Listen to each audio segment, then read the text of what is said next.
you guys are public or you work for the city, but this is open to the public comments right now. And They'll if you have be any- coming. Yeah. Yeah, they're with us. They'll be coming up during this parks portion of the agenda. Presentation, okay, very good.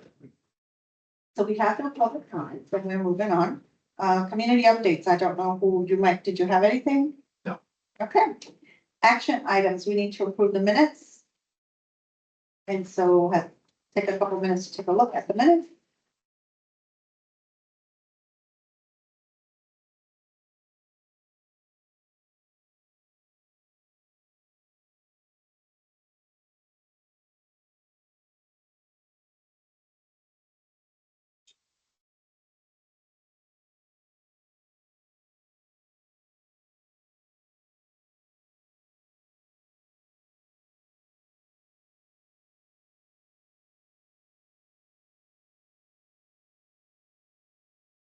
Make the motion to approve the minutes. Second. Anybody want a second? Nick, would you like a second? Second. Somebody? All in favor? Aye. That's why they was there. My name is misspelled the minutes, I just had the only thing I had from. Okay, so. No worries. That's the one thing I was. Alright. Okay. Action items. Ohio property, and that's back to you. Yes, so, good evening, everyone. Cedric McCray, True Park CRA Manager. If you remember, I think most of you all were present during the June meeting. I mentioned that there was a possibility to gauge your level of interest related to having conversations with the ownership of the property located at 4450 West Ohio. I think Ms. Esther Giza mentioned it was under Grotto. How's that going? Yes, and now it's the Church or something? yes, or Islamic Society mosque or meeting place. And so we have had some conversation with the ownership there in recent months. And we are ready to move forward with a contract to the ownership group. I've been told I can't technically articulate how much that is because, you know, when you start, we're dealing with entities that we're buying and selling property from, and then, you know, someone may outbid us. I can tell you that we have a threshold of about up to $3 million that we're. I'm sorry, this is in Drew Park, this Yes. property? Yes, Okay, it's right along Ohio and then Air Cargo Road. okay. And yes, so just wanted to bring that forward to you all. If you all are fine with that, and I believe the discussion we had last month was, well, not last month, last meeting in June was to look at multifamily housing on the site. But with that, we will be doing visioning and engagement with business owners in Drew Park and the CAC to kind of see exactly what you all would like to see on the site. And then so there'll be a lot of public engagement before any final decisions are made. But we're looking to try to procure the property, get site control so that we can start having those conversations. Let me bring Julio up to date for a minute. Everybody from Wheels joined us. Yes. We're talking about the property on Ohio Avenue, which I didn't realize was Ohio. It's this old Grotto. It's there's been some conversations about purchasing that property, and this is where we're at. What use the property would be. So, okay, let's back up and maybe refresh because it's been a few months. Yes, absolutely. Okay, so number one, who's buying this property? It would be, the funding would come from the Drew Park CRA. Right, so we're buying this. Correct. Yeah. So we're buying property, but we don't know what it's gonna be used for, right? Because we haven't discussed that. There hasn't been any final decisions So- made or anything to that effect. Okay, so I'm sure there's gonna be some interesting questions that probably I would anticipate should show up here. And you said we don't know what it's for. It's just a purpose for just buying the property and because we don't have a purpose. Well, the intent would be for some form of housing, what that Your looks like. intent is. Yes, But We haven't said that intent, right? Correct. Because if I remember, it's been some time, the conversation was not just one that floated around was maybe some housing, but the other thing was, community. Centers, something like that, I remember as well, or, Possibility, yes, because if you remember, the park site, we were talking about the pocket park on Hubert. I think there's Manhattan, there's an alleyway or street that goes through there, and that abuts, this property abuts that property, through the alleyway. so, and we're also not allowed to have any indication of if you guys are negotiating this to our favor or not. And the other thing is, we need to agree up to $3 million when we have 3 other multi-million-dollar possible projects going on. Right now, I think brought us up to date. So, and you are here today for a lot of reasons, but one reason is you want us to give you what? So ultimately, you all would make a recommendation, to the CRA board saying that you are comfortable moving forward with us having discussions with the property owner and up to, said dollar amount. And then, it would be up to the property owner if they're going to agree to the contract. And then we will work with real estate to finalize that, and then we'll go to the CRA board for their final approval. So next steps would just be, I'm sorry, okay, so you just want our rule just to have conversations, no obligations whatsoever up Correct. to some other point. Correct. And Cedric, looking at the budget that's attached to our minutes tonight, what line item in the budget do you see that we would be looking at, or would we be collapsing some for the 3 million? We have a $15 million budget, it looks like. So, we could couple a couple of line items and reprogram some dollars. And Ms. Parks will be speaking to this in a moment, but, we've kind of changed the budget format a little bit, to allow for some of the grants and programs that were approved by the CRA board, or essentially the city council, earlier this year, and, strategic acquisitions. If you look, there is, you have, 1.6 there. And then there's also funds in neighborhood infrastructure that we could reprogram for that purpose. And I believe that's at 3.1 billion. Oh, I see, strategic acquisitions. And what was the second line item? It is neighborhood infrastructure improvements. Oh, under the grants? Correct. Okay. Well, under, yes. Well, yeah, okay. And when you said 3 million, is that what you're thinking it's appraised at? What's a reasonable? Yeah, anything about that would be, Then we would have some further conversation, and I would come back to you all. So you can make the decision without us up to that amount of money. I You, can, but, you know, the board can, but I think it would be a lot more favorable, and being that you all are advisory committee, they would, we would articulate that, hey, the Drew Park CAC is comfortable moving forward. We have the funds available, and, and then I can tell the real estate department that out as well.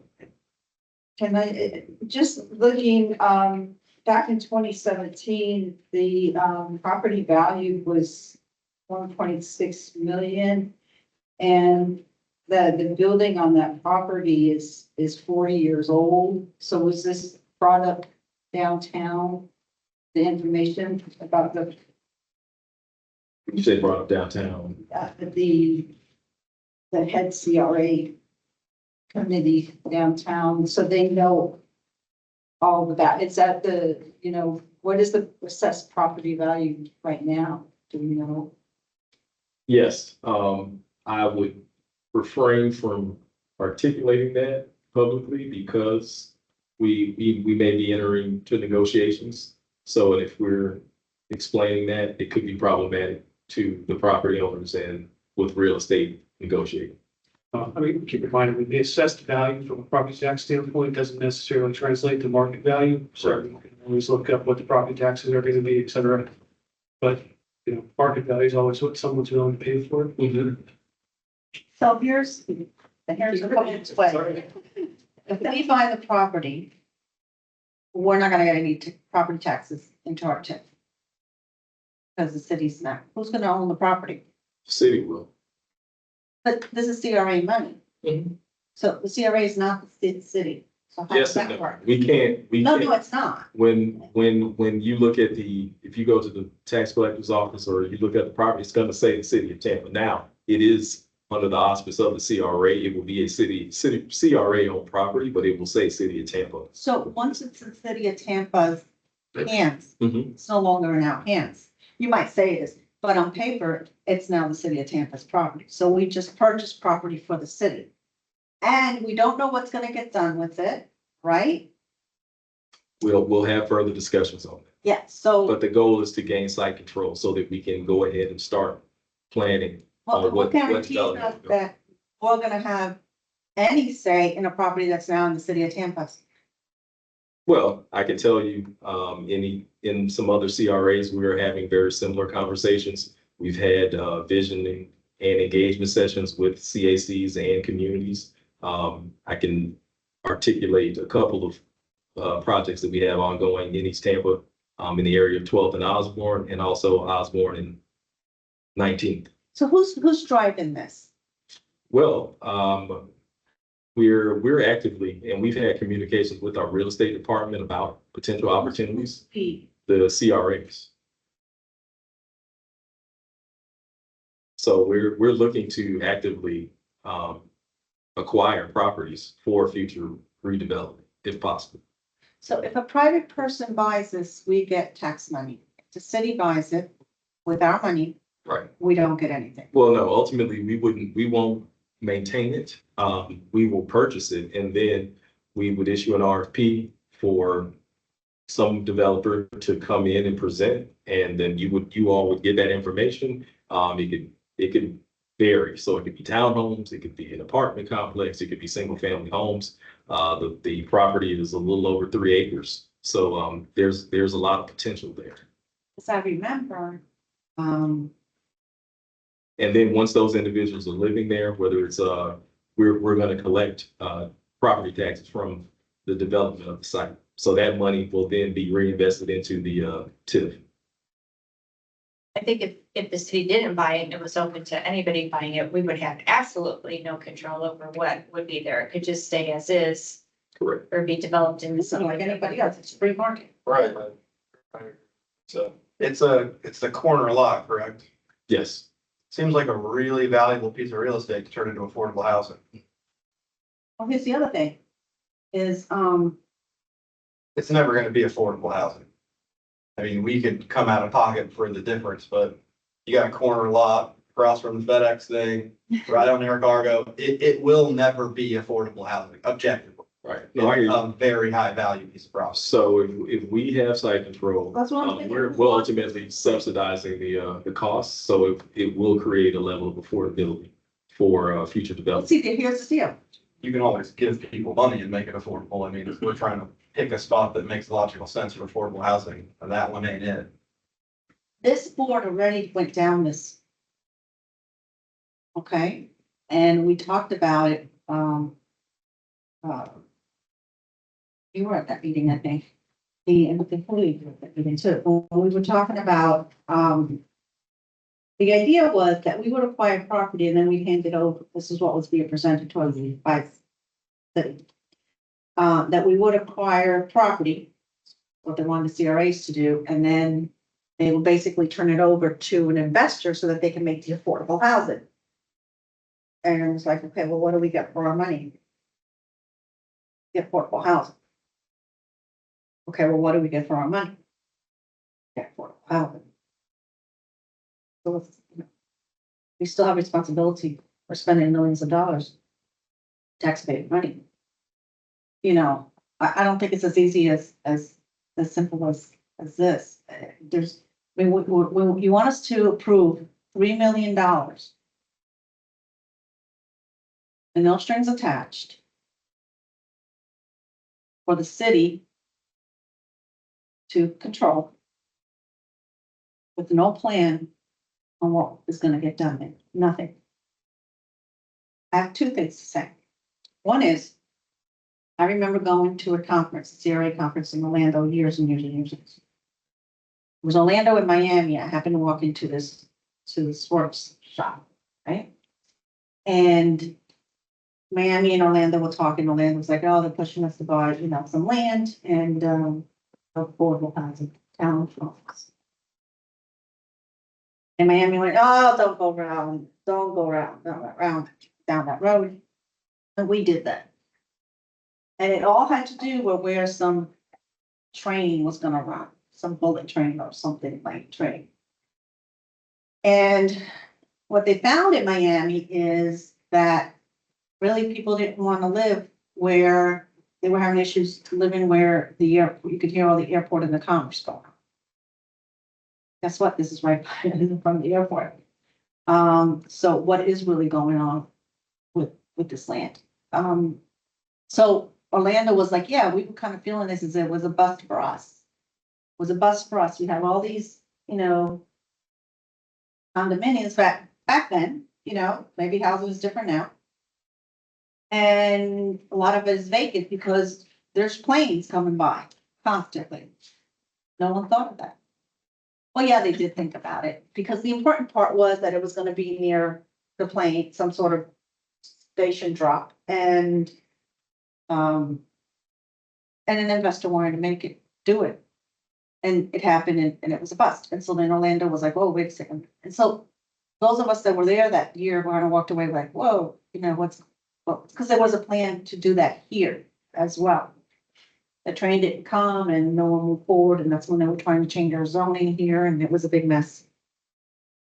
So that was one of the things that I needed to bring out. There was a second one, and I don't recall it right now, but I will. So I think that's kind of something that, one thing is, our residents, which side of our Martin Luther King is that?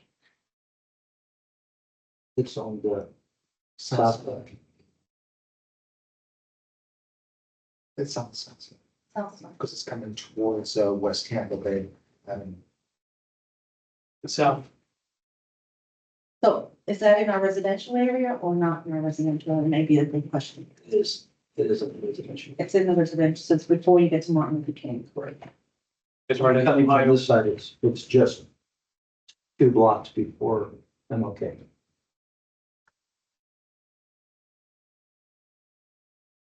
When we had our discussion before, I was excited again because of the opportunity to provide affordable housing. But also on the table was the community center, because there was one that was probably in that area before. That was moved across, way far away. So, and the fact that it's butted up against our pocket park. Yeah. I mean, I think that's golden. So again, if we can acquire the property and then have additional discussions on what it's used for, I think that's a win-win. But how are we guaranteed? Here, I know what the second one is. Okay. I got, I have to bring these things up, number one, because I have also knowledge of past conversations and not that are valid to new board and so forth, but I need to bring these things up. That's all. Also, it's my role. We have 3 projects going on that we have yet to get started. Right? So we went through all this consultant stuff. We got 3 projects that are expensive, potentially very expensive. And we don't have anything from the city yet telling us the RFPs, whatever went out. Oh, it may be a year and a half. You'll have an update on, Okay. you're touching base on a But- couple of those this evening.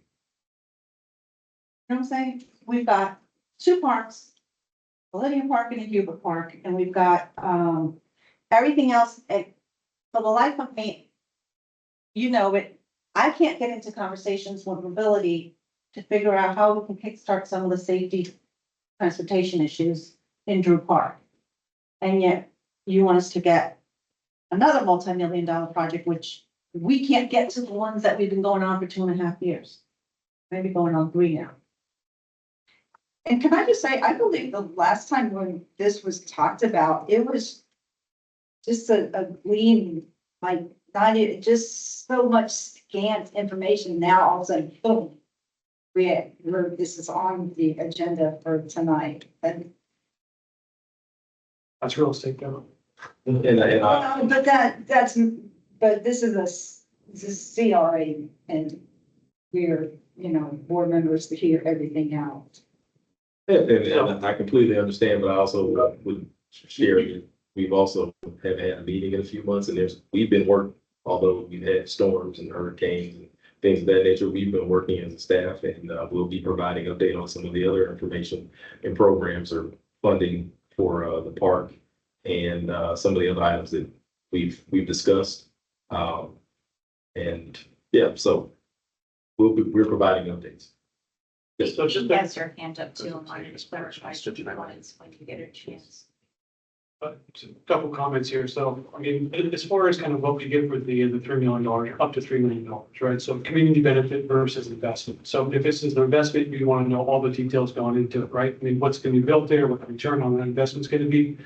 But if it's just going to be a community benefit, such as the park community center, then maybe that's going to be, something that we're going to learn through the process. So the question for you, Cedric, is, what is the acquisition process if the group said, okay, go ahead and have that conversation? So is it like any other typical real estate transaction where, okay, us as the buyers are going to have 90 days or 180 days of due diligence, and during that time period, we're going to have, ample time to kind of feel out what the end use is going to be?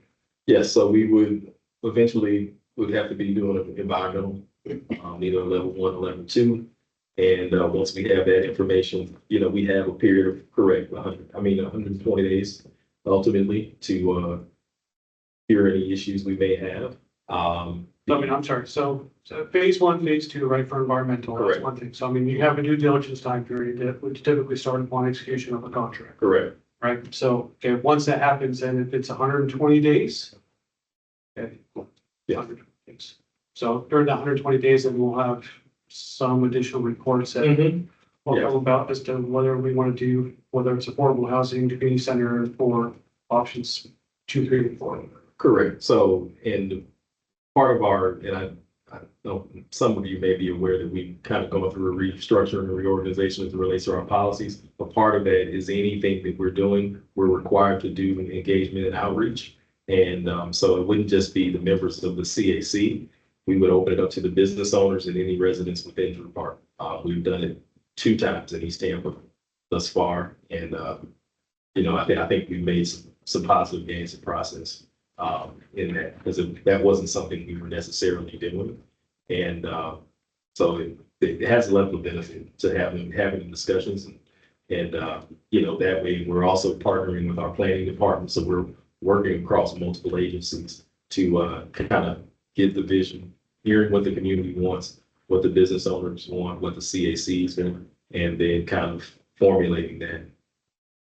So we're all going to be subject to whatever the zoning and the future land use standards are going to be, right? So, step 3 would have some idea of what is going to be prudent. I mean, is there any flexibility, given that the city is going to be the end buyer, to, either increase density because there's certain things? I mean, we're all going to learn that through the process, or Yes. or Yeah. who ultimately develops if it goes through that process? So we're required to do an RFP because the city wouldn't develop it per se. We may provide the funding and infrastructure, or, if we have to demolish or what have you. And then after that, the request for proposal would go out to solicit a developer, and then they would be scored and ranked, and you all would know that information. And then someone is selected.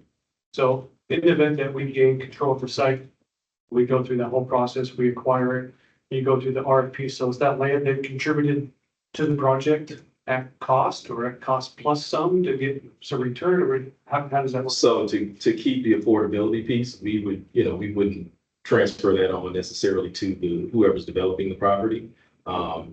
We would get the reinvestment piece once whatever's erected, and then they're paying property taxes for that space. So then those dollars then come back. So we don't sell it? To, Did I? and that's all that we can have a 99-year lease on the property. I mean, it all depends on the funding agreement and the agreement that is created. Who has some ideas for this property already?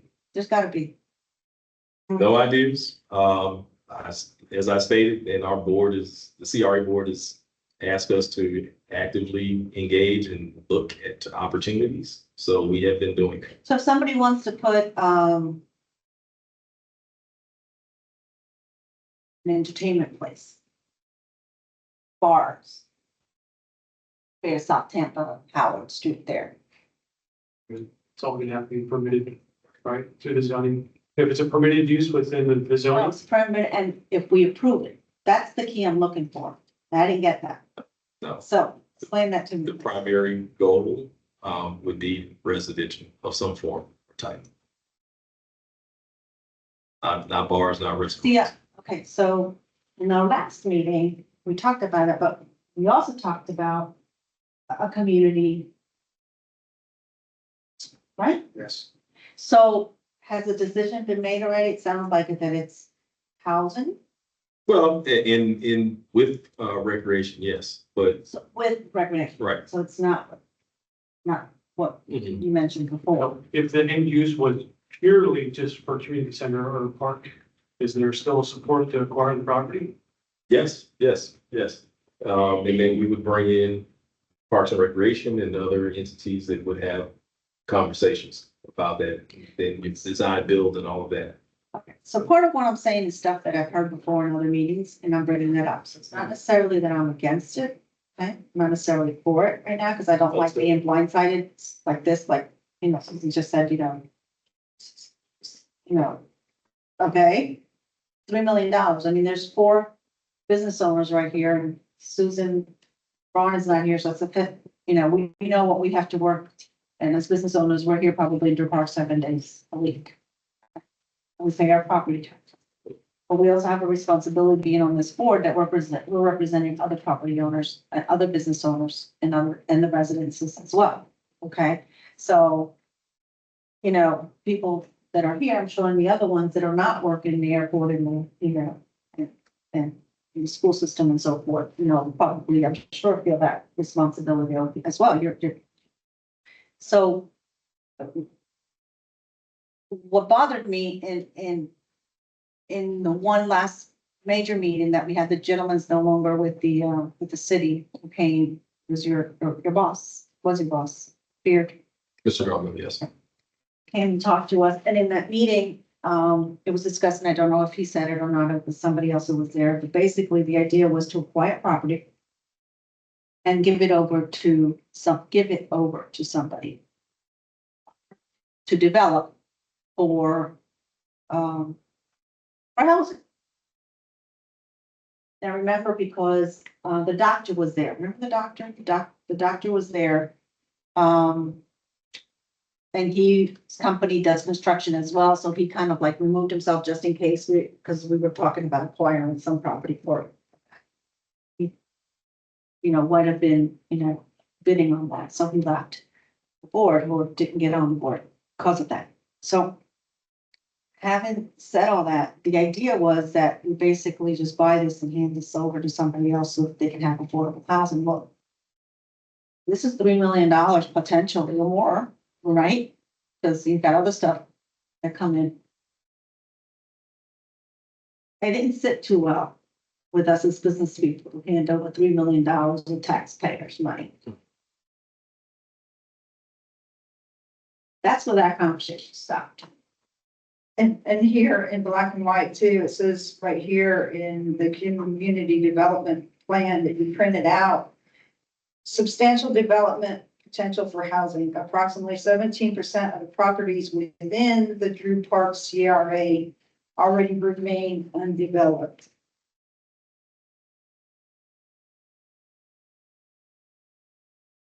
So maybe we need to, address that, see how that's going. Like you said, the properties that are already been brought up. I would like to see a little movement on the projects that we already have in the works before even tentatively committing to another acquisition. Like you've made, in my opinion, the best point for the purchase of the property. If we have it, it's sitting there, we can get it now, we own it. And if, we can kind of develop it into the needs of, we're gonna have a park next to it, or we might have a pocket park here or whatever. But you know, with almost zero traction on the three things that we have voted to do, almost a year ago. It's all, I would hate to see us vote to do it, get that moving. It goes through, we meet again, we buy it, we pull the trigger, and now we're all of a sudden, we're working on this property. And it's a year from now and we still have no park on Tampa Bay and we still have no pocket park. I think it would be a lot easier to make a decision on what we want to do with it if we know what's happening with everything else, in my opinion. And I think you're right, Marie. So with the infrastructure, to get that going, that's something people, businesses, residents will start seeing. Right, with our, Yeah. Start seeing stuff from this. I mean, well, we never heard from you. Do you have any comments? Yeah, I think it would be a better idea to try to lean towards the park instead of affordable housing in that area. Because that is a highly noisy, highly trafficked area that butts up to FedEx. And I don't know who would want to live in that area. Again, you don't want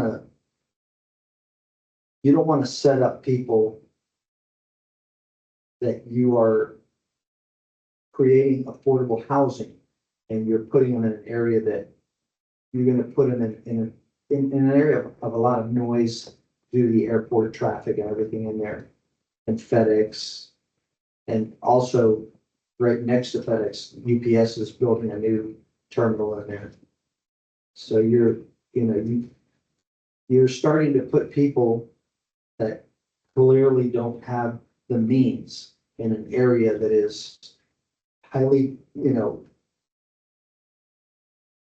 they have a company that's immediately across the street from the runways. And the decibels of noise going up and down there is bad. I wouldn't want to live there. My shop is 2 blocks away, 3 blocks away from her business. Her business is right on Hesperdes, which is right next to Air Cargo Road. And the plane traffic, and as the further south you go on Air Cargo Road, the closer you get to where they test and run the engines. They have a big corral back there where they run the jets and anchor them down and do thrust tests and everything on the jets. And you don't want to be around there. I hear it from my shop when they're doing that testing. And I'm 3 blocks north of Martin Luther King and 3 blocks to the east of Martin Luther King. And you can hear it. It's loud. And I would hate to have, again, we're planning on building affordable housing for people that don't have any other opportunities to go places where I live, where she lives, on the other side of town and country where there's no noise. And you're not giving some people, I'm not telling you that you're not giving them choices, but you're potentially putting someone's family that doesn't have the means to move in an area where it's peace and quiet, and you're giving them the choice of living right next to turbines, engines for airplanes. It's just a thought, Maritza, I think you also said that speed or people's dump trucks coming in, people speeding, the people doing those race ways, making air cargo a raceway. And the trucks, and it's this is commercial. Now, it does have its residential side. This is mainly commercial. We have semis, especially the FedEx thing. Semis that are coming in and down. I mean, I like buying real estate, okay? I like investing in real estate. I'm a business person, so I would like profit too, right? But I can't get from my little area on an individual basis when I've worked on an individual, and I can't get it to represent 2 car cooperation from the city to do some traffic control for people's safety. know that. You all know that, you've heard me. So what makes it think that now we can make it safe for people to live there? That we're putting people in there, I'm with you. I can't get people to sit down to the table to figure out what's going on with Lois and Avila. We've had several people die and get run over. Was it Avila? Was it Alba? Alba? And what's the other one? Cayuga, I think? And in Alba and Air Cargo Road, you're on Air Cargo, you're right there with me. Yeah, I was just gonna say, this property is the starting line. That's the starting. And they're off. So, It is right at the bend there. yeah, It's right there, So- pretty much. I'm not for, I am not against buying a prime piece of property that we may be getting a good price on, or maybe we got first dibs at, okay? If it makes sense, but what are we gonna create with this? And I'm afraid that if it leaves our hands, because it's gonna be in, it doesn't say CRA owns this, it says City of Tampa owns this. You know, are we gonna have any say, there's a CRA board, because we know what it is to live and work here. And for all us who have, businesses here, we basically live here too. Right? So this is why there's these boards from the community, to hear what really goes on here at night, on the weekends, or when, not the people living in, I'm sorry, in an office somewhere else, okay? That's the purpose of this. And I also see that whoever said it, I think it was Nick, we have 3 projects that we can't seem to move, it's somewhere in purchasing, and then we gotta do this, and then a year and a half, a year and a half, we can't get it moved. We can get something to move that's been going on, for a year, we said, okay, but before that, it had gone 2 prior years, so now we're almost getting on, I say 2 years for the sake of argument. And we still gotta wait another year and a half, and we can't seem to get, come on, let's get some fire somewhere and get to breaking ground on some of these things. I can't even get a meeting. And you want us to then hold somebody, because we don't know who this we really is, okay?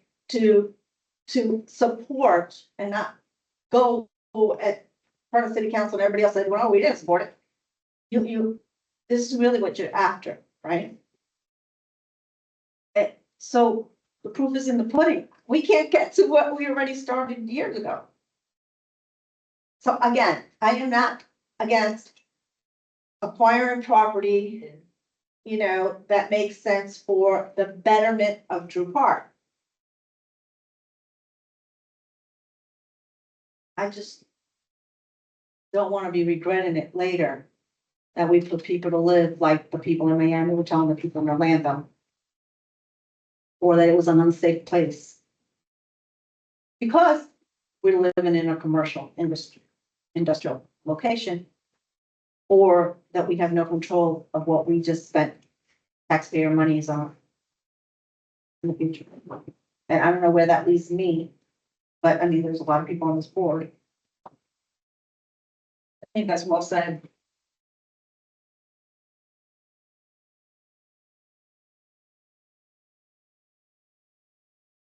Yeah, I am for trying to lean towards the development of some sort of recreational area for that. As opposed to affordable housing. Or any type of housing for that.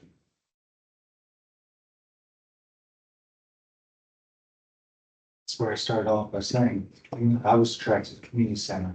Because what is there for our residents and our children on this side of Dale neighborhood? There's nothing. There was.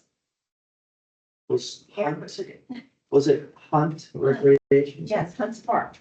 And then they developed Cordelia B. Hunt in Eloise Park, which is a community center. It's very nice. It's got a hall and a workout area, basically. Also this, there's some children programming, not a lot, but some, they change every year. It's been a great center. I've been there lots of times. It is, but in name, it took the place of this one, but My children aren't gonna go across that zone maybe to get there.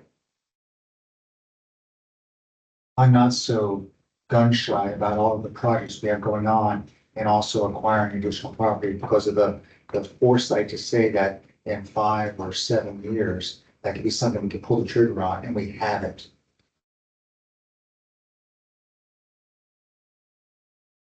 I think Maurice's fear would be that we do pull the trigger on purchasing it, get approval in a year and a half on the other two parks. Now we do have some recreation space. We have a pocket park, a Tampa Bay Linear Parkway, and all of a sudden, this property, you know, in the eyes of the city and everyone else becomes obviously used for affordable housing, which it seems like we almost all here agree that it is not a suitable place for affordable housing.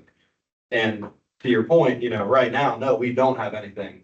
That's what we're building the pocket park and the linear parkway for. And I think once we have those two things, we will almost be serving the potential residential community in 10 or 15 years. They're, you know, the needs of the people who are living here right now is, you know, like you said, they need a residential space, a place to go for a walk, a park. I don't think they necessarily need 4 parks or 2 recreation centers. It seems like we're already going to be stretching that fairly thin, and then we're gonna be left with a property that the city's gonna, in 2 years, say, okay, hey, boom, let's build some affordable housing here. Here's two thoughts. If we were to take our consultants' opinions, recommendations on everything, there would be no money for them to buy us, okay? And those are the 3 projects that we already took on, right? Because it was 2, 5 million, 6 million, 18 million, it was a whole bunch of them. When is the CRA done? I mean, I know I started at the beginning. I don't remember how long it's been. Do you know? I know I'm sorry to put you in that position, It's okay. but there's only like 5 years left, right? No, you have more than 5 minutes. I thought it was 2028 and 2032. Those are the years that are just coming back to me. Right. So 2028 is 4 years from now, okay? My point is, we're into 2025, so we acquire this, it's in the city's name. We no longer exist. No, that's not how it work. As I stated in another CRA area, we actually I'm the mayor by then, okay? So, make sure you take care of it. don't want that. But no, we still maintain it and are responsible for it. Like I said, logistically, if you went to the property purchase site, it will say the city of Tampa, but we actually are, you know, we have site control in our possession and will be working to develop those. Who's been maintaining Hubert's properties? We have. You- Yeah, Drew Park, CRA. Represent- Yes, we have a we pay- contract to do that, yes.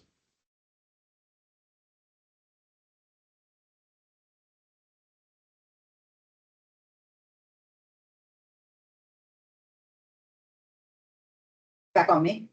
Yeah, and I mean, Here's the deal. I'm bringing it to you all as I stated before, I know, I think my first meeting was March. So yes, we're gonna continue to bring things to you as it comes to me. And and I'm getting the vibe that there's not a level of comfort, so then we can table it. If someone else approaches the owner, then, you know, Like anything else. right. So, but we have funds and we wanna, like Just this today. to be clear, so you're looking for us to make a recommendation just to continue the conversation Correct. as to the opportunity. Mhm. We're all having dialogue here and it's positive, good dialogue. And whether we want to continue having that dialogue, next update, right? Because again, I mean, you'll either make progress or you will make progress with the owner. And So- we would work through our real estate department. They will have those conversations. It's not something that I, as the manager / interim director would have. That would be real estate. That's how we're set up. So.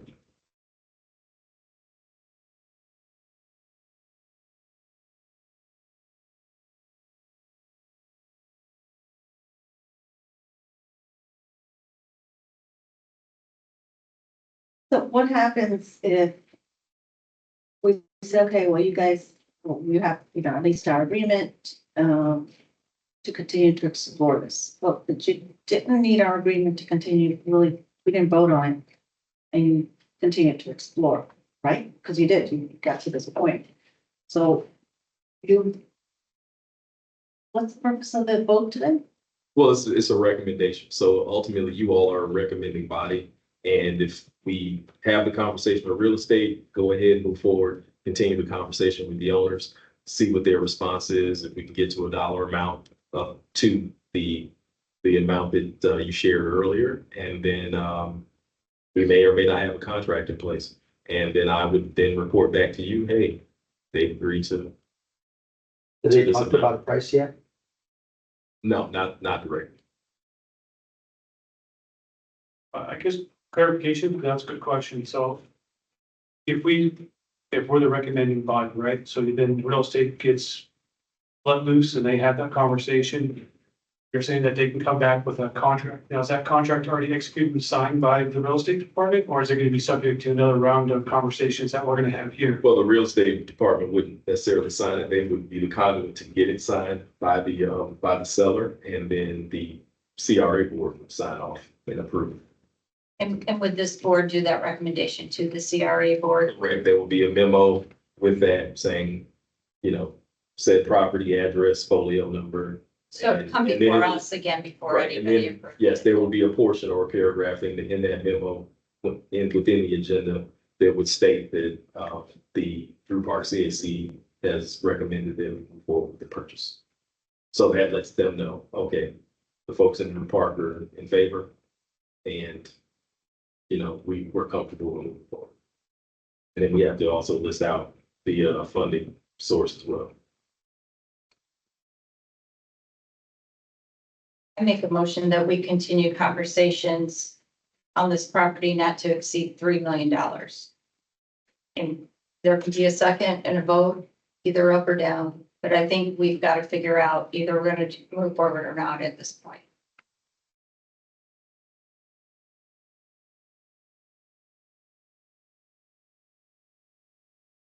So we have a motion to accept for further discussion, to allow for further discussion up to the $3 million threshold. Is, so open for discussion after the second or before the second? After this, Thank you. So do we have a second?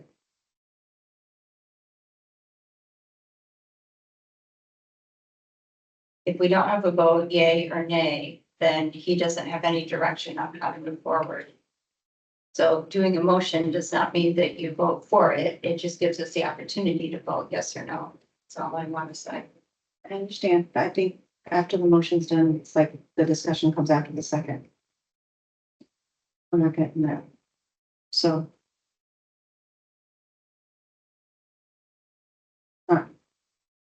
Didn't come forward. I will give you some thoughts. Okay. I think what's lacking here, in my opinion, okay, is to really the vision of what could happen. Because past conversations, at least in my, one of my points, and I don't know there's a bunch of them, okay, is what's gonna get done with that land, because the affordable conversation we had at one point was affordable housing was basically the land was gonna be given to somebody. Well, we work really hard for our money and for whatever we have to buy and build and create and, new buildings or extensions or whatever really cost us a lot. And not only money, but blood, sweat and tears. So to be able to just give a land away for affordable housing doesn't sit too well with business owners. And even residential people who have to buy their own home, because we buy our own home, the people that are here, right? So, and then the fact that it can be up for discussion for God knows when, and who knows what could end up there, because it really can. I mean, not that it will, but I mean, we do have some questionable places in here too, okay? And could it turn into an entertainment center? Well, what is that? Oh, that's not what we set this up for. We talked about this, what you said. Talked about housing, we talked about community. This unit seems to favor more community than the housing part because of everything that was said here. But I think that lack of structure and being, I think that's one place to start. Point taken. That's a good point that she made, that, I guess one of the things that we need to try to figure out is what is the ultimate idea and what direction are we going with that piece of property? well, it's kind of hard to have that discussion when we don't have site control.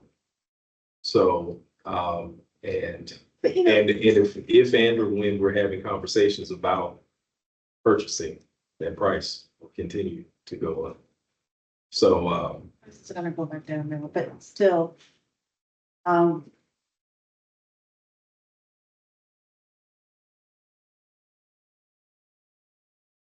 but and so we don't have to continue to belabor, I brought it forward and, I will inform real estate that, about our meeting this evening. And, we will go from there. If there is a level of interest to revisit it, then we will. Ask a dumb question. Why is it real estate here? Well, they normally don't attend. It's up to the managers and CRA staff to have those conversations. What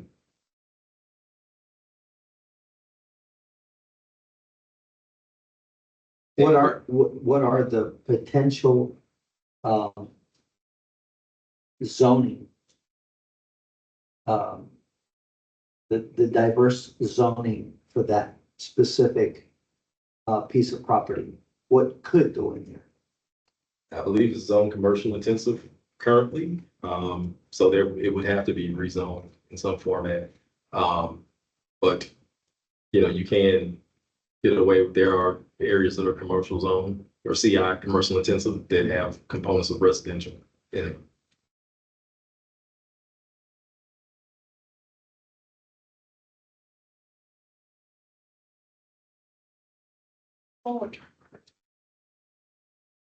So we have gas.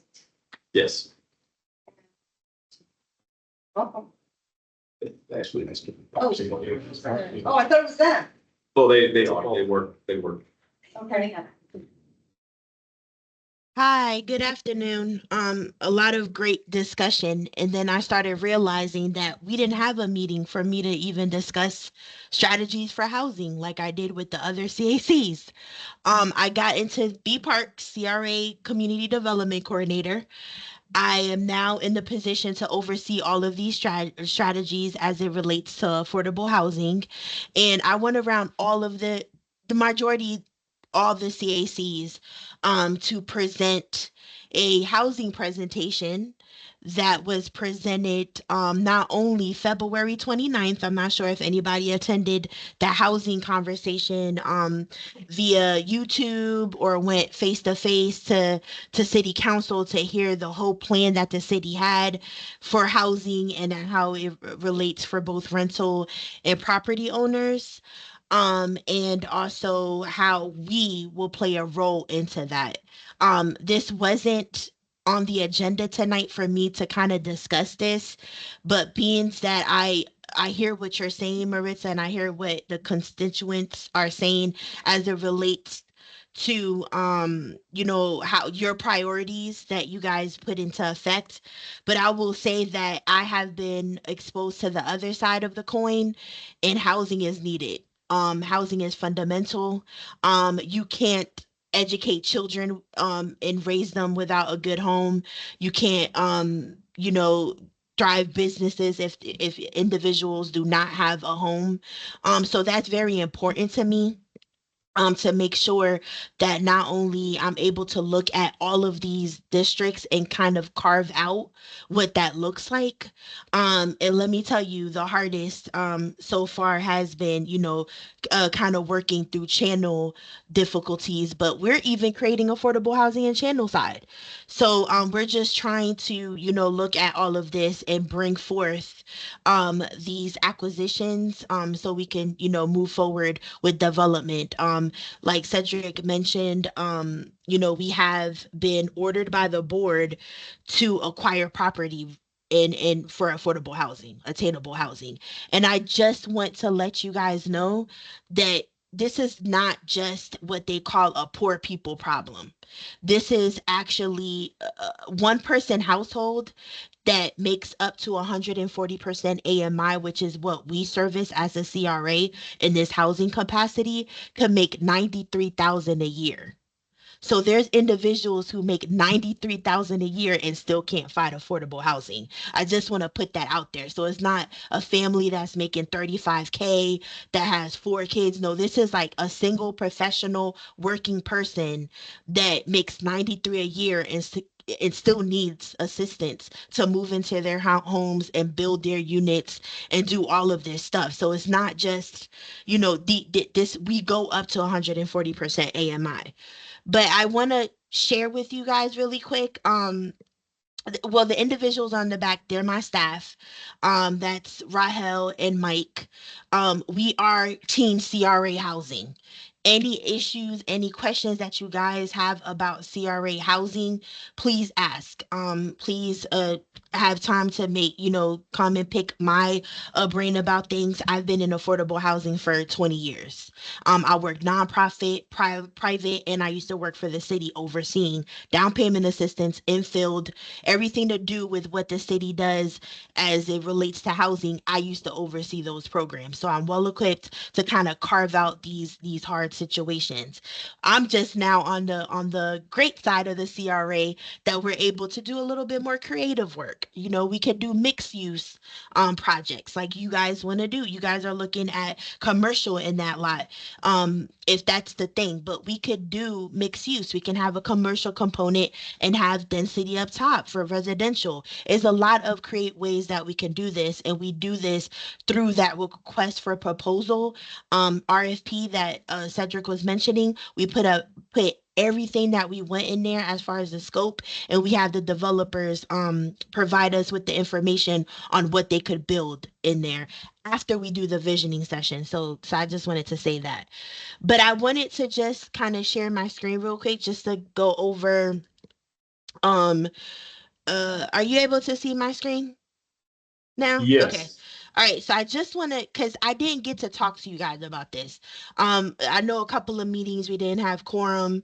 But this instance was the presentation that I presented to the CACs. So I'm not sure if everyone's seen the new CRA focus areas, but attainable housing is number one across the board. Then it's connectivity, economic development, quality of life, and community engagement. With all of this is what the CRA focus is right now.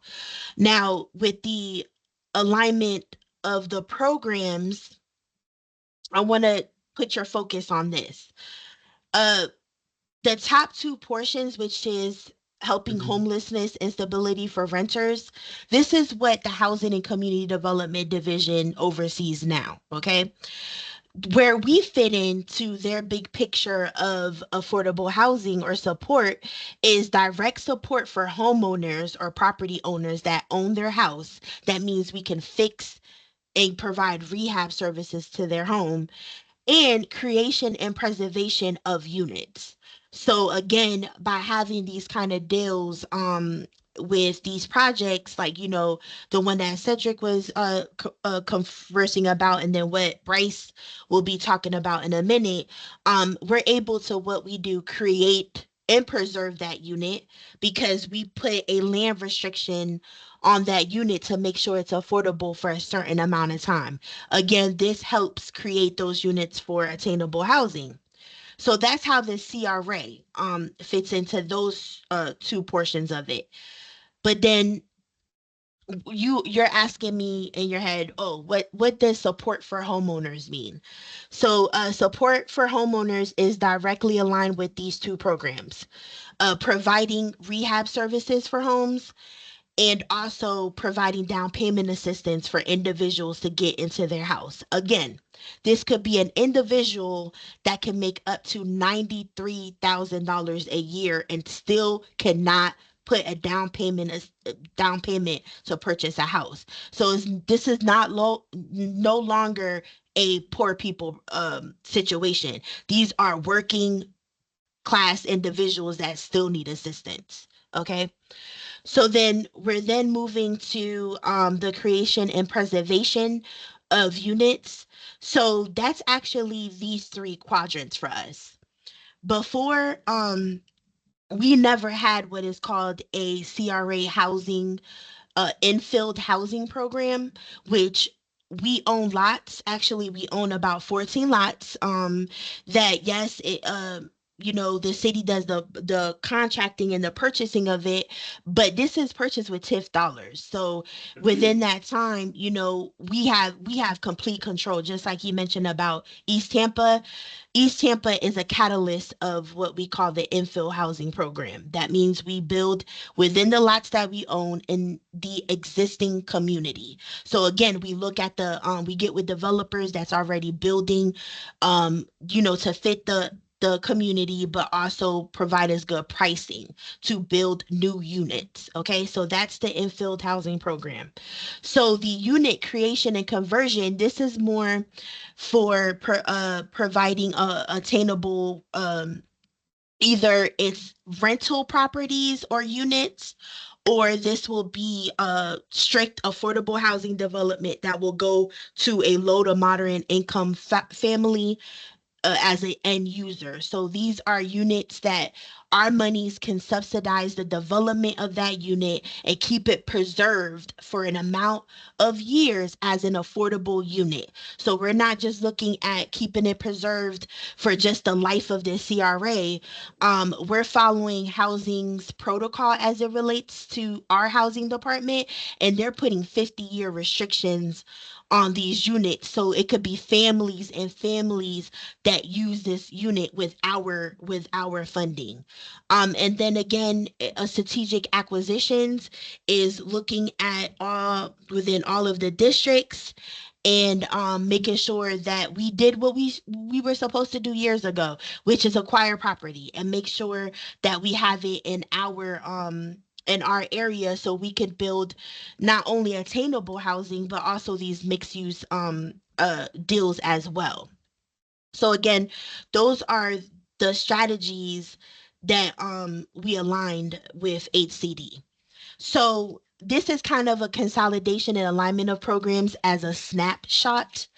And before we used to have these 8 programs different, like each district worked on its own. They had their own type of set of guidelines that they went over. When we did the reorg, we did it as a specialized viewpoint. We didn't go geographic anymore. We aligned our teams up as divisions. So I'm the housing division, then there's the project staff, and then again the commercial and the community engagement.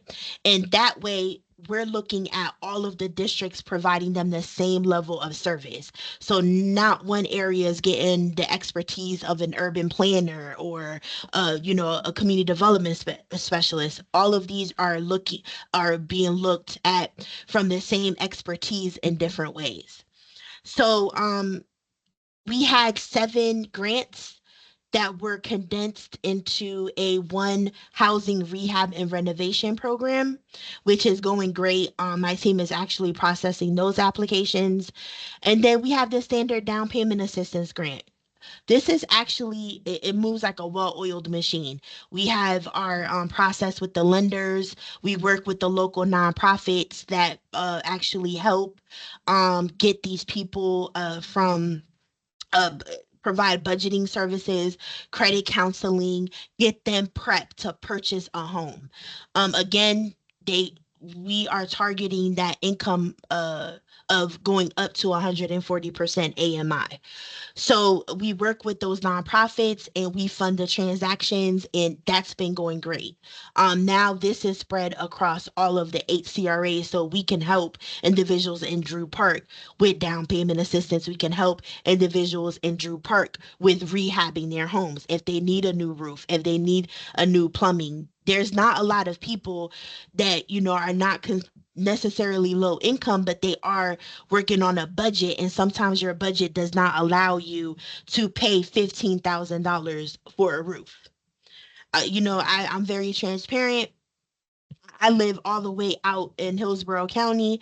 I suffered damage with Milton, and I personally, even though I bought my house in 2018, my insurance company is making me do a complete roof replacement, and I'm only missing a couple of shingles. So now I have to come out of pocket 15 grand to do that. There's not a lot of working class individuals with families that have that just sitting to help with that. So, that's a way that we could provide support to these homeowners in our district. Um, and then again, the three programs, housing infill, unit creation and conservation, and strategic acquisitions. There's in that program creation and preservation, again, creating and preserving these units.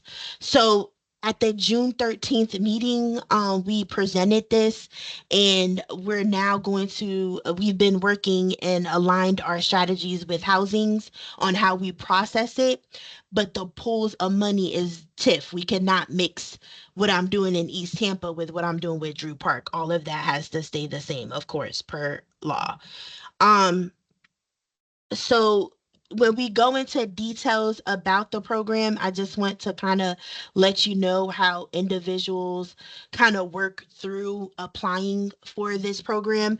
So for the rehab and renovation program, they can apply. They were applying directly with us. We were reviewing their documentation. Next, a city approved contractor will go out and walk the property along with a representative from my department to write a scope of work. We schedule a closing with that individual, and then we then work with the contractor and individual until all the repairs are started and completed. And then we go ahead and provide them with a client survey so they can let us know, any hiccups along the way. Being that this is a new program, we want to know all the feedback that the community has. Um, and then with the down payment assistance, well, back to the rehab, we could provide up to $100,000 worth of assistance to repair a home. On the east and west side, we have seen this level of repair needed. It might be a little lower on, the Drew Park side as we work into Tampa Heights and stuff like that. It might be just a roof or some HVAC or ADA upgrades, because we can help with anything like with ramps or anything to make their house accessible. It could be lower, but we do have the capacity of going up to 100,000 per home.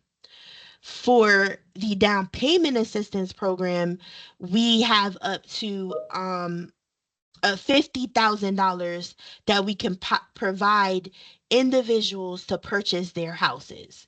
Again, it's up to, because again, it's based off of that person's income. And then, again, like I said, this is like a well-oiled machine. These individuals start their process with the counseling agencies that already do business with us.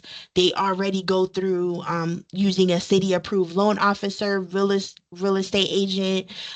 We make sure and verify that their income is below that threshold, which increases on a yearly basis. And of course, we look to see what their minimum investment. Again, they're putting skin in the game to purchase the house. So there is, depending on the amount assistance, just like I told you, quadrants in items that they have to look at. For example, if they get 50K, there is an affordability period in a long term that person has to comply with, but that does not make or break any of these deals. We actually have individuals who are now able to refinance their home and able to pay us off what we provided them, and they're living great. So we've seen all type of cases for this assistance. So that's just some examples of that. And then I kind of just went over that process about the down payment assistance. It starts at what we call the housing counseling agencies. And we have to verify that buyer is purchasing within our district, and then a reservation number will be provided to that buyer at that point, so they can go shopping for whatever house they're looking for. And then the closing set, and then of course we're doing the state of Florida actually uh through the FRA they just announced that we're really heavy with matrix. So we're going to have to show return on our investments. So that's good. That's the new thing that we have to report out to the state of Florida now. Um, this is just a glance at the income limits. So just like I mentioned, a household of one can make up to 93,660 a year. You see the 80% mark. So this 80% mark is the lowest that we will go as far as helping individuals. So we can no longer help people that make that 35,000 a year. So this is the spot that we look at as far as being our maximums.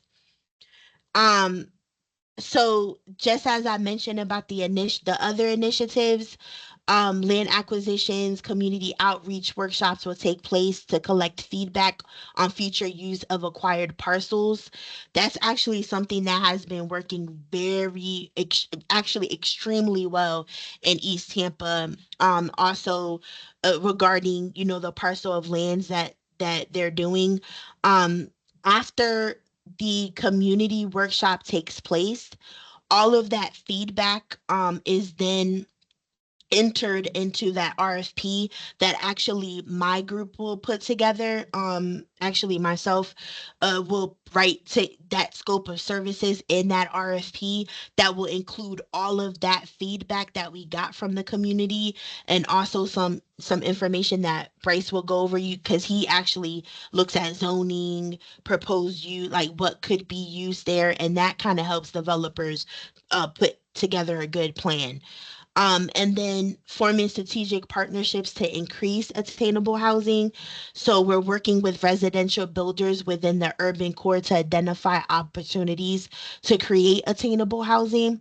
This relates to those channels and Tampa Heights areas that we're trying to work with those residential building owners, and then working with different organizations within the districts to partner in developing affordable housing solutions. So requests for applications. In partnership with Housing and Community Development Department, the CRE department will accept proposals for preservation or new construction of affordable rental housing. And this is what we've been doing actually now. We've been countless developers have came our way, anywhere from 4 units to 24 units of affordable housing, some mixed use with like a commercial or coffee shop or store underneath and the housing on top. So they've come with so much creativity, creative projects that we've been looking at and moving them along the way as well. So again, we have these dollars to spend that were earmarked. So that's what we've been looking at. I mentioned this to you early, the infill development program, which we're going to be releasing an RFP the beginning of next year, which will have an opportunity for developers to bid to work on and develop attainable housing on those parcels that we own. And then in that RFP, that will be sold to the end user, which will be that affordable housing buyer. So again, the RFP will award it to a developer. The developer will be in charge of marketing those lots, building those homes, working with the housing counseling agencies to secure buyers, and all of that. So all of that will fall into the scope of services to that developer. And then look at alternative forms of affordable housing development. I'm not sure if you guys heard the big discussion or the communications news release that was sent out for ADUs, accessible dwelling units. Um, for certain parts of the city that allow it. That's very important. It's not only a 3 bedroom 1,200 square foot home anymore. It's different ways of housing people it's a crisis that's out there. So ADUs, tiny homes, modular housing, container homes, we look at different ways that are approved by our building code. So again, it has to be approved by construction services, which they have ADU building plan. So that's why we're even looking down that route as just an option. But we work closely with them to make sure that is sustainable. So that's the presentation that I went around to the different CACs to discuss, get feedback. Let's talk through this. And while we're having this discussion, I realized we didn't have quorum for a couple of meetings that I was scheduled to come and present this. But I will say, I'll take any questions. But we've been actively looking for sites for attainable housing. I don't call it affordable anymore. I call it attainable. And that's what our focus is. So I'll take any questions. I have a couple questions. It's Maritza. Sure. Um.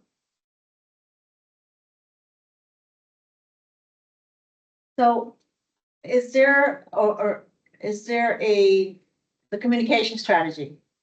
Well, Oh, maybe need like, a new roof or this and that. I don't know how well things have worked in Drew Park in the past because we're so, like, the residential, a lot of them are renters and mhm. and then you've got the business people who are just, running around. Um. And part of this, I don't have it all in my head here of everything you said, but is there a way that we can get maybe like a little task group here that just goes to the residential side to communicate to, what, you know, yes, what they're about? Okay, all right. Yeah, that's them. They're the task Because, force. okay, well, so we're gonna hear about that, okay? The other thing is, and I don't know if I missed it, but it Mhm. seems like there's a lot of, the existing homes. Yeah. Is that single family homes? Because I'll tell you what our issues are in Drew Park, and there are some issues in Drew Park that will, there are, we'll call them affordable, okay?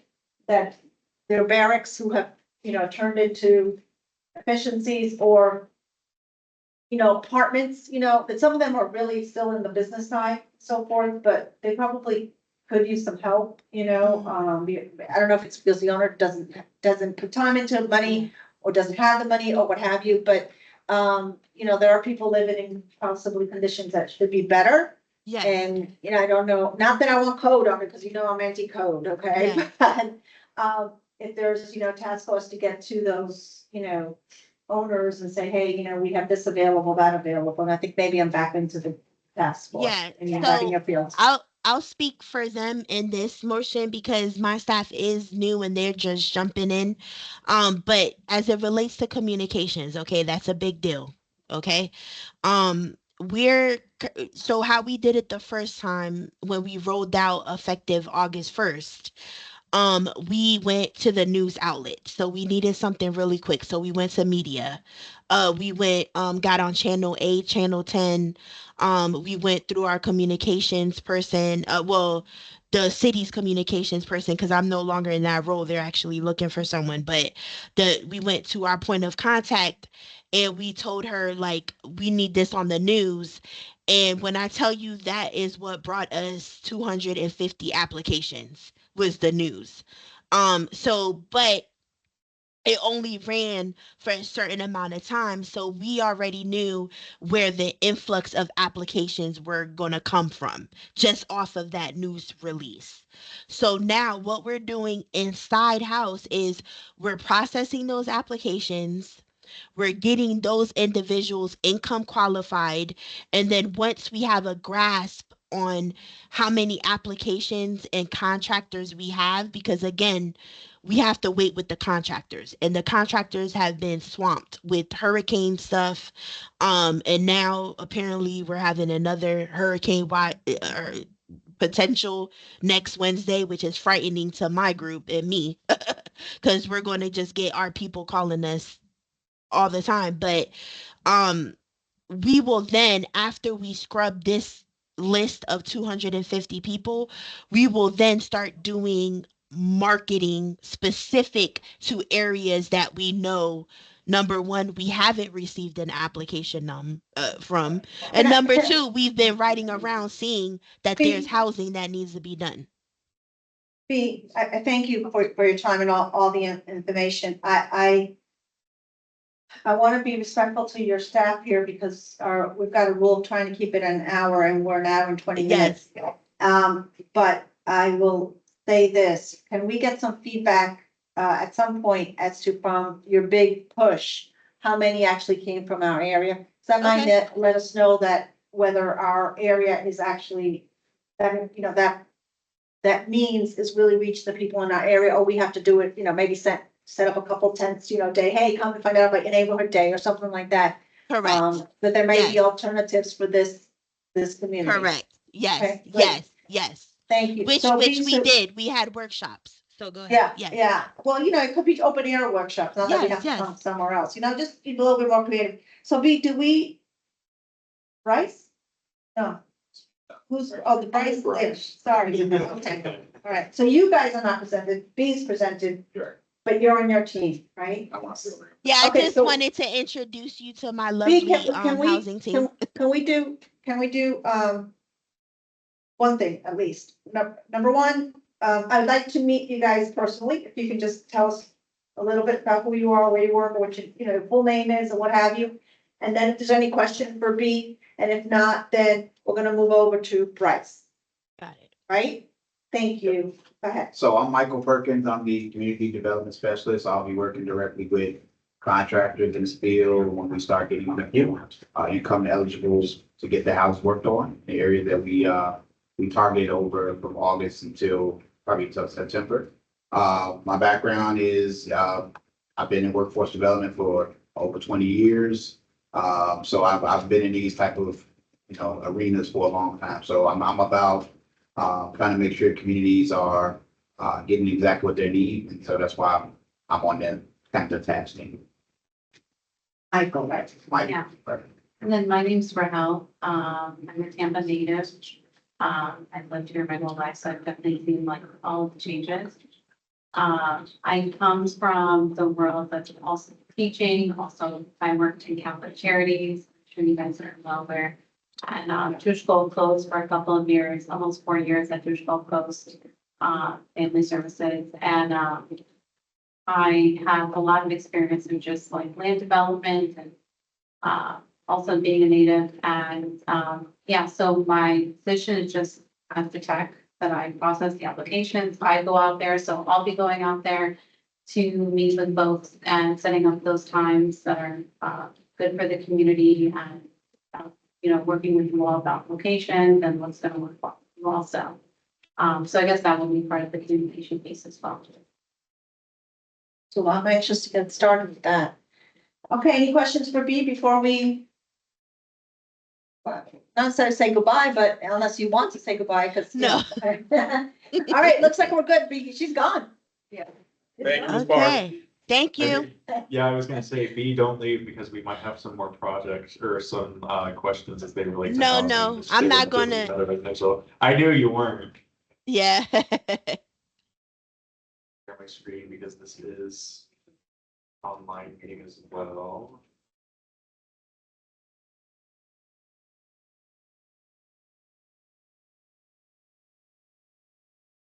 B, can you see that presentation? Yes, I can. Okay, wonderful. All right. Well, good evening, everybody. Lots of wonderful discussion so far. My name is Bryce Farrinder, and I'm the urban planner on staff with the Tampa CRA. I stepped on back in April. Before that, I was working for the Hillsborough Planning Commission doing long range, all just policy-based planning work.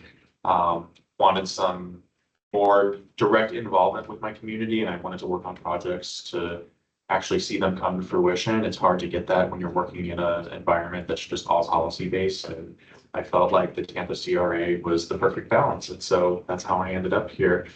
This presentation is really just to touch base with this. Is really just to touch base on some properties that the Drew Park CRA has had under their ownership for a couple of years. And really it's just to paint a picture of what we might be able to develop on these two residential properties. Really, there's only so much that we can do. The only options really are single family attached or single family detached. And I can go ahead and kind of show you what the rationale and the approach is for those. So just to provide a little bit of an overview of what this session is, I'm going to touch base on the CRA goals and objectives. That was the same wheel that B had projected earlier. I'll talk a little bit about the existing conditions of the site, what the community input process looks like based off of this setting and then some other previous developments that we've had in some of our other districts, and then just what the general timeline and next steps are for this project. So like I had mentioned before, the Tampa CRA has owned a couple of properties located at 4221 North Coolidge and 4224 North Hubert Avenue for a couple of years now. The main reason why I'm here is to gather input from you all, just to get your general take. And it's also to bring attention on some visioning that's actually already been done for this site that you can find in the 2021 Drew Park Strategic Action Plan. Just some of the preliminary goals that we have for this. We want to develop attainable housing options that benefits and enhance everybody. B had kind of outlined what the income levels are for people who qualify for assistance. Again, just kind of going along with that sense of transparency. You know, I work for the city. I'm a young person. I can't afford to buy a house anywhere in Tampa. And so these types of programs for, you know, young professional working people like me, they are really valuable. And I consider myself even a little bit more lucky because I don't have a family or children to feed at home. So that's just another point that I kind of wanted to echo from B and really emphasize. So again, here's the CRA focus area. I'm not gonna stay on this one too long because we've actually already seen it, but this one just touches base on that attainable housing component. I know that we've had people kind of reading through the presentation already, so I'm not going to go through this, you know, line by line.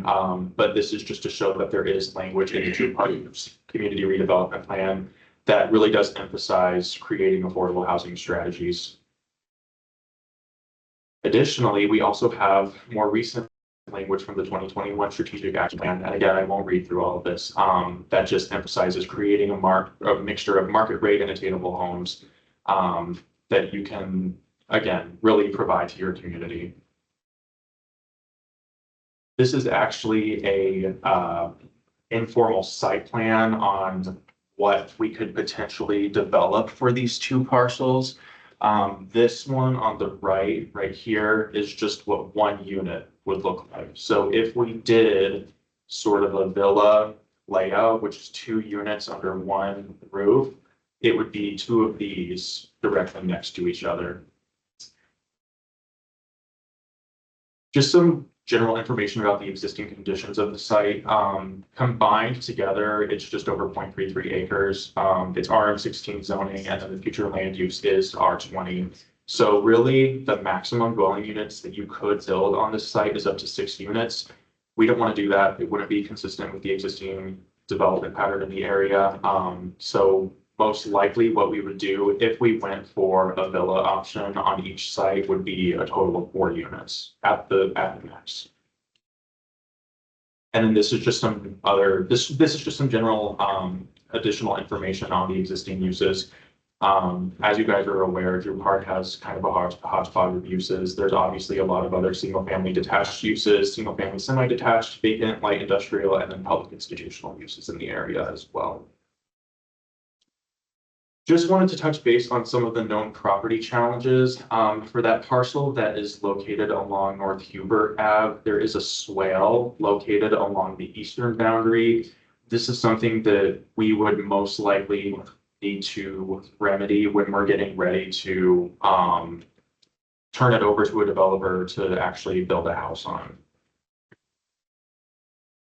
I just wanted to take another opportunity to touch base on what the future land use element of the Tampa Comprehensive Plan discusses. Like I had mentioned earlier, this category is R20. You can build a maximum of 20 dwelling units per acre. For this site in particular, you can build 6 total units on that entire site with both of those parcels included.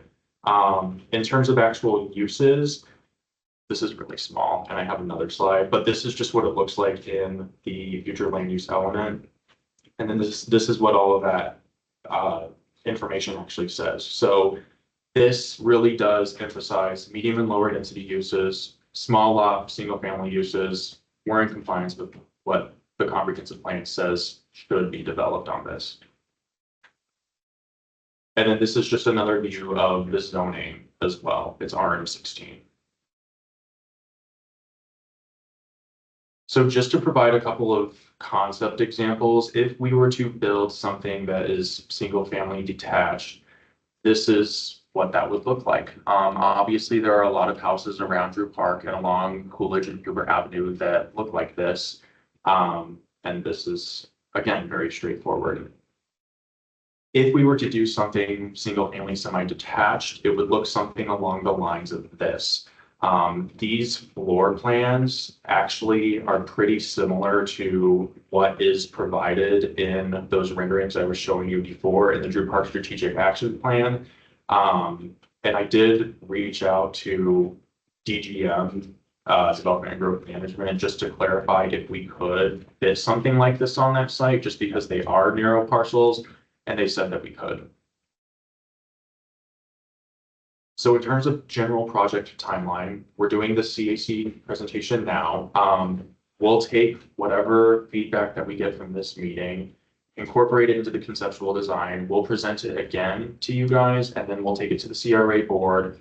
At that point, then we'll turn it over to Bee's team so that she can process the housing RFP. And then we'll go ahead and solicit it at that point.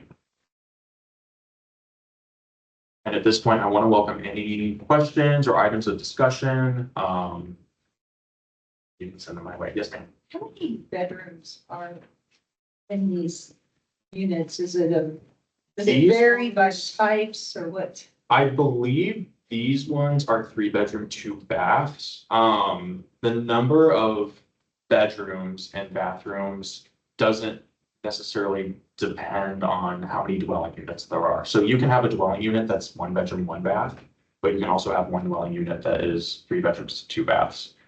Does that make sense? Also, and these are considered single family dwelling units. Semi-detached. And so the people that will buy into these, that will live there, are they gonna be able to, if it's like a 3-bedroom, are they gonna be able to sublease one of their bedrooms? I don't, Because that's happening in our neighborhood. I believe, Can I Go ahead, interrupt with that? yes, So please.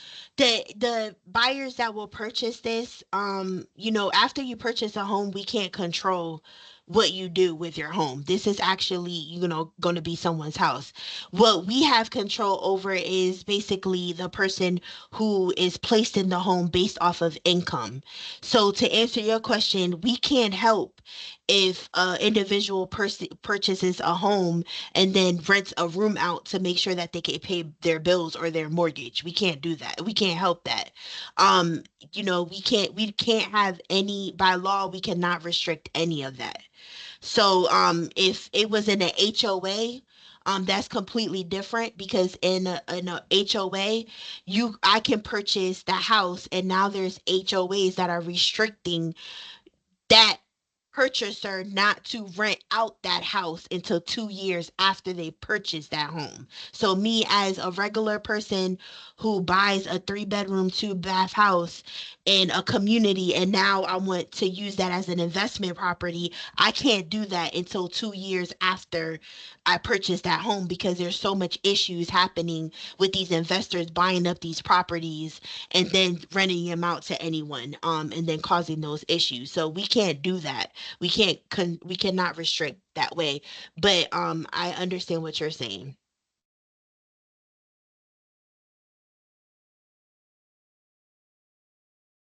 And there's usually only one car garage. With these, yes, it's Those such a are, narrow site. yeah, those are 1-car garage, those units are. We would want to provide garages because we know it's a problem, people parking their cars on their front lawns all over Drew Park. With this site, if we were to do something like this, it would most likely need to be a single car garage. If we did something like this, I know that none of these are double car garages, but that's certainly something that we could explore.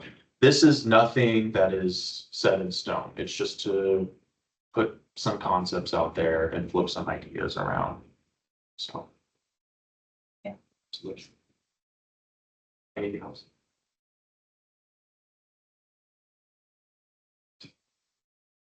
You guys already have Cedric's information, of course. But there it is displayed. That is all that I have for this item. Are we ready to move on to the next? To the next item. Madam Chair, if I could just point out. Yes. I'm sorry. No, that's okay. I should have asked. So when we talk about what potentially may happen on those sites, now the Drew Park has owned those lots for quite some time.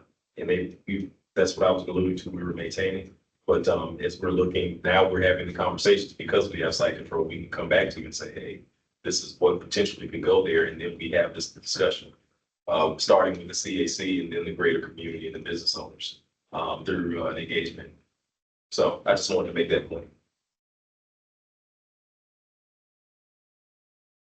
Yes, Hubert Park project, please, and thank you for that presentation. Yes, absolutely. I do not have a formal presentation for this item. It's more just of a general update.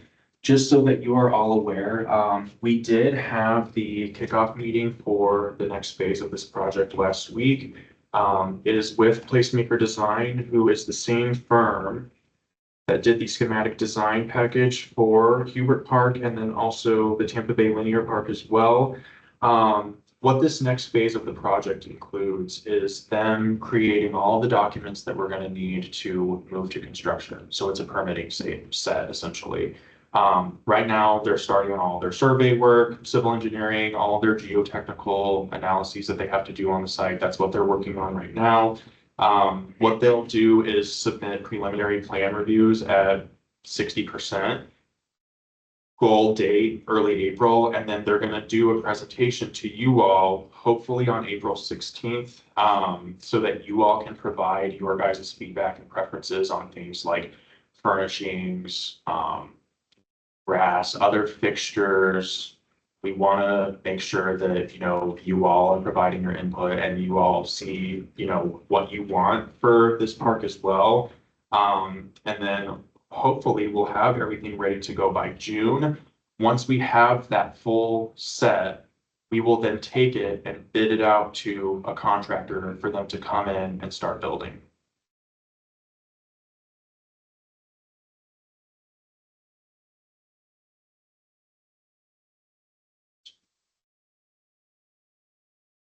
Good to hear that there's a plan for the next, and there's some timelines. Mhm. So you guys went through the process, the RFP and request for proposal. We will, so for The Placemakers got it. Yeah, so for this one, we were able to do, it's called a pick three procurement process. Contract admin has different dollar thresholds depending on how expensive it is and then what process you need to follow. Since this one was under $200,000, we were able to pursue Placemaker. Since they already did the schematic design package already, they already know what's going on with the project. We wanted to keep things moving expeditiously. And so that was why we sought them out. So basically in 4 months, we'll be able to have some concrete feedback from them to make some choices and just move forward. Yeah. Okay. So. Like that. You said 60% plans are gonna be developed when? By the April meeting, April 16th. That's good news. We love it. Also, good work. So what's going on with traffic? We'll get into that one later. Yes. Because, traffic, what I'm talking about is lives, okay? If people get hurt, okay? Yeah. Okay. This is good. Thank you very much. Absolutely. Any questions or anything else? So Any final comments that you would like to make? just under the management report and, in lieu of time, I'll just say that we're going to be advertising positions. I believe we may have a few folks and don't have it. I'll have it for the next meeting with individuals' terms are going to be, sunsetting. So we're getting ready to start making a push here at the end of the year too, because we have some CRAs that people have rolled off and we're having issues getting quorum. That has been brought to my attention. So I don't think Drew Park is in that bailiwick, but we're going to be advertising. So you'll probably see an email from me. And if you have any folks that you're aware of, that maybe have a level of interest, I have residents, someone who- business owners, I have someone who approached. please, we will be sending out the applications, probably sometime early next week. And, probably be due, I believe you said December 6th, but we're probably going to extend that a little further, before Christmas. So, I just want to, like I said, if you know someone that would be good and was able to, commit, an hour and a half, 2 hours, once a month, because, I know that everybody's working and, sometimes. Pretty it's good to difficult. an hour. This Yes. is an exception. No, absolutely, no. Trust me, no, Drew Park does well. Yes, so, yeah, no shade there, but, yes, I just wanted to say, if you know anyone, please, make sure they get a copy of the application and it's PDF fillable so they can do it online. And then, email it back to, Ms. Scott, whose name will be listed on the front of the application. I have a question. Our next CRA, our meeting is when? Because it's a CRA board meeting, that's us, or is that the CRA? That's the CRA board. Yes, there we go. Because we have a meeting for you pre, and I'm sorry, I don't have it. And I did update the calendar. So yes, January 15th will be the next meeting. So we're not meeting in December. No, We've gone to officially every 2 months or something? no. What we had discussed previously was that because it's hard to get quorum in around the holidays, and I actually have a list here of, you see all the red there, those are meetings that were canceled because we weren't able to get quorum. So to give the folks in July is really difficult also just because of summer, people traveling and doing all sorts of Well, things. I would like to put it out there. Okay, I know nobody wants anything in December, but if something's coming up on these other projects that require a vote, I don't know if anybody might have an issue, but to come back and just, so we're not waiting until January, because I know we missed a lot. Right. Yeah, actually, your agenda would have been a lot longer, but I Right.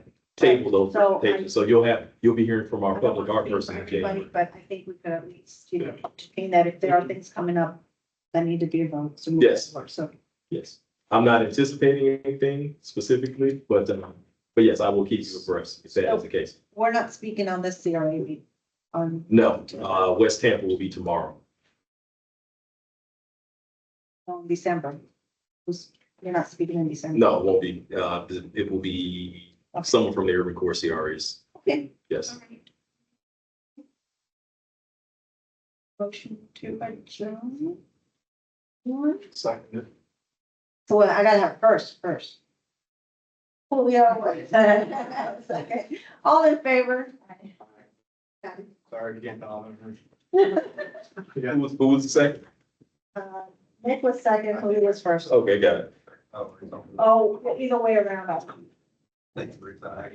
I'm John over at the job right now. We got the airport. I got You need 9 to guys sitting up. You guys, we missed the big accident. Tractor trailer got T-boned with a, big F-350 on Cayuga and Huber. Oh, I did see that. You talking about a few days ago? No, A week ago or whatever? I made it here late because I had to go back around and come around. That happened at the same place last I year. have a video of. Damn, that's crazy. That tractor trailer keeps on coming on Cayuga like a week ago. Cayuga and, Hubert.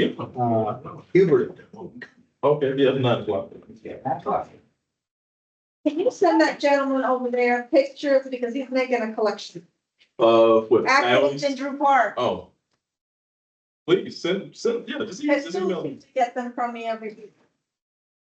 Yeah, Honestly, I can only talk to you. I can't talk from the other agents. and other agents, other board members. Ms. Carter. Now, look, Thank you, Cedric. Thank you.